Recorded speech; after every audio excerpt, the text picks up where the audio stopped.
जल्दी उठ गई। आज तो रविवार है, आराम से उठ जाती। रोज तो 5 बजे उठती हूँ बच्चों के स्कूल वजह से। रश्मि की सास आशा जी बोली, मम्मी आपको और पापा जी को उठते ही चाय और गर्म पानी चाहिए, इसलिए मैं उठ गई। आज सर्दी भी है बहुत है, तो फिर आपको दिक्कत भी होगी ना। आप आराम से बैठिए, चाय और पानी ले आती हूँ। थोड़ी देर में रश्मि चाय और पानी लेकर आती है और सास ससुर जी के चरण स्पर्श कर उनका आशीर्वाद लेती है और फिर आशा जी सदा सुहागिन रहो, तेरा भाई खूब तरक्की करे और जिस भी आशीर्वाद की ज़रूरत होती वो भी आशीर्वाद आशा जी रश्मि को देती। रश्मि के सास ससुर बहुत अच्छे थे। रश्मि से हालांकि ये तो आशा जी थीं जो कुछ साल पहले रश्मि के खिलाफ भी थी। उनके इकलौते बेटे ने लव मैरिज करके घर की इज्जत जो मिट्टी में मिला दी थी। रश्मि और उनके पति आलोक की लव मैरिज थी, जिसके खिलाफ आशा जी शुरू से ही थी, पर अपने इकलौते बेटे के आगे उनकी एक न चली और रश्मि उनके घर की बहू बनकर आ गई। पर आशा जी ने तो बेटे के लिए अपनी पसंद की एक सामान बिरादरी की लड़की पसंद की हुई थी और उनका मानना था कि जानी पहचानी लड़की आएगी तो घर और घर वालों की इज्जत बखूबी करेगी। इसी डर के चलते वो रश्मि को कभी दिल से नहीं अपना पाई थी। उनका व्यवहार उसके प्रति अच्छा नहीं था। बात बात में उसको ताने देना, उसके चरित्र पर उंगली उठाना उनका रोज का काम था। पर रश्मि हमेशा घर की इज्जत को लेकर फिक्रमंद थी, तो पलटकर कभी जवाब नहीं देती थी।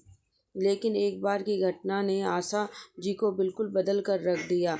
एक बार रश्मि की ननद अपने मायके छुट्टियों में रहने आई थी। रश्मि सुबह जल्दी उठती, सास ससुर और अपनी चाय बनाती, फिर नहा धोकर अपनी ननद और बच्चों के लिए चाय बनाती, उनको आराम से उठाती। लेकिन आशा जी को सुबह देर तक सोना कतई पसंद नहीं था, चाहे उनकी बेटी हो या बहू। पर रश्मि उन्हें सोने देती, ये कहकर, मम्मी सोने दीजिए ना, एक मायके में ही तो वो अच्छे से नींद पूरी कर अपने हिसाब से रह सकती है, नहीं तो ससुराल में तो कितने ही काम होते हैं करने के लिए, दिन कम पड़ जाता है पर काम कम नहीं होते, सोने दीजिए मम्मी। आशा जी मन ही मन बहुत कुटिल होती रश्मि की इस सोच पर, और साथ में सोचती कि दाल में ज़रूर कुछ काला है, तभी तो इतना साइड ले रही है अपनी ननद का। क्या पता मेरी बेटी को मेरे खिलाफ करना चाहती हो, या इसका काम इसको पसंद नहीं आता हो, मेरे घर में अपना हुक्म चलाना चाहती हो, मीठी मीठी बातों में फंसाकर मेरी बेटी को अपनी ओर करना चाहती हो, और चाहते हुए भी उससे दो मीठे बोल नहीं बोलती। कभी कभी तब जब आशा जी, उनके पति आलोक और उसकी बहन साथ में बैठते तो रश्मि थोड़ी देर उनके साथ बैठकर अपने कमरे में चली जाती, ये सोचकर कि भाई बहन माँ बेटी की आपस की बातें भी तो होती हैं जो वो आपस में करना चाहते हों।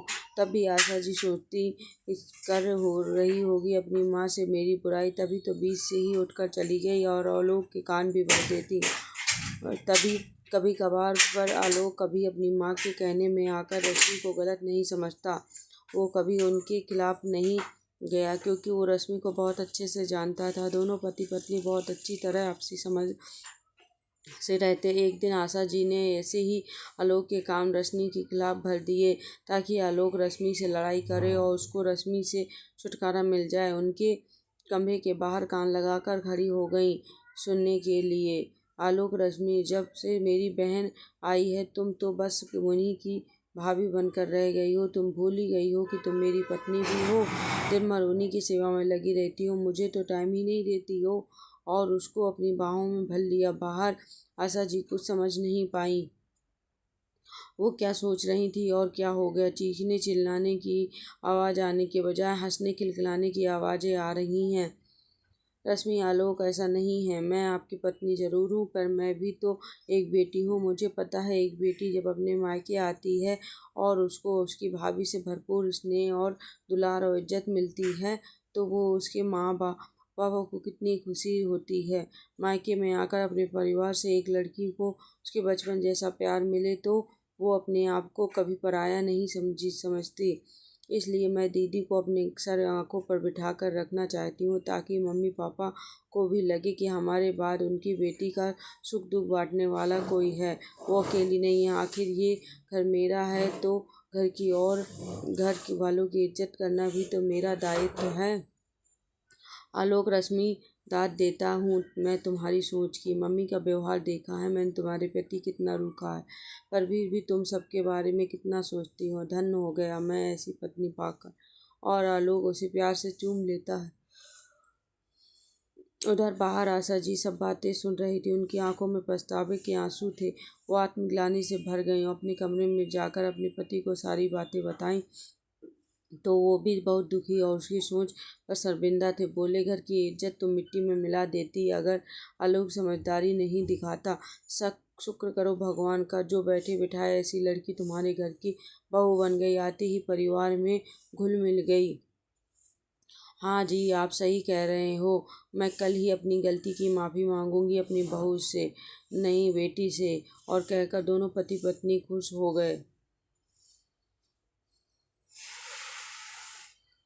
अगले दिन सुबह आशा जी का व्यवहार रश्मि के प्रति बहुत बदला बदला सा था और उसको रश्मि और आलोक दोनों ही नोटिस कर रहे थे।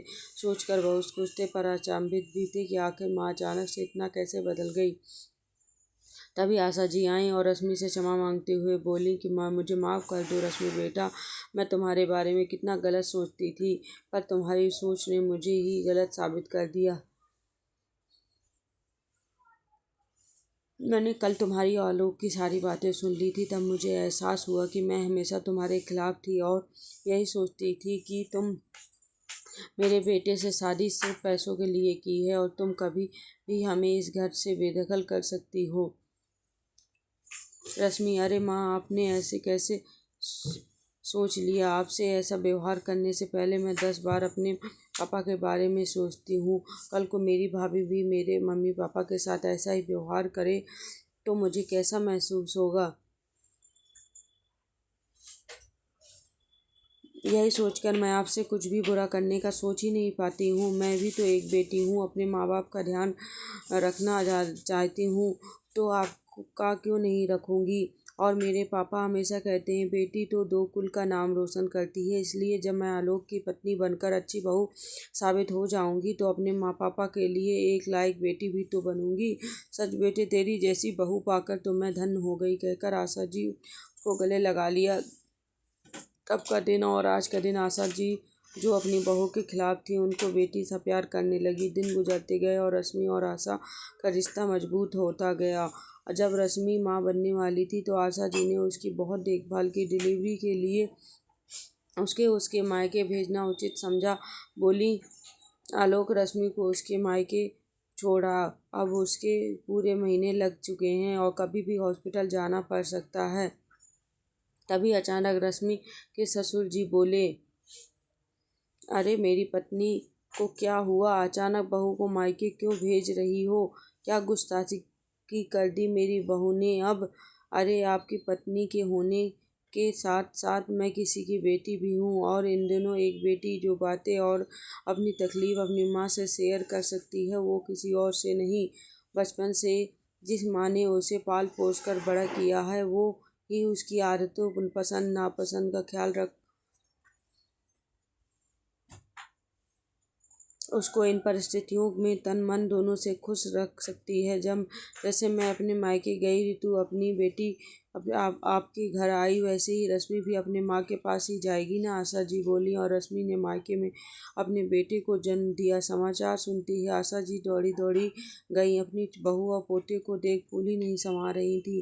दोस्तों, अक्सर देखने में सुनने में आता है कि सास और बहू की एक दूसरे से नहीं बनती, दोनों एक दूसरे के खिलाफ षड्यंत्र रचती रहती हैं या अपने पतियों के कान भरती रहती हैं और अच्छे खासे हंसते खेलते परिवार में तनाव और गुस्सा भर देती हैं। और कभी कभार तो खिलाफत इतनी बढ़ जाती है कि घर टूटने के कगार तक पहुंच जाता है। पर यदि पति और पत्नी का रिश्ता प्यार और विश्वास पर टिका हो तो गलतफहमी के अवसर कम ही हो जाते हैं। समस्या बढ़ने की बजाय आराम से हल भी हो सकती हैं। जिस समझदारी का परिचय रेशमी और आलोक ने दिया वो काबिले तारीफ था। नहीं तो उनका घर भी कब का बिखर गया होता और घर की इज्जत मिट्टी में मिलती। सो अलग। Thank you for watching.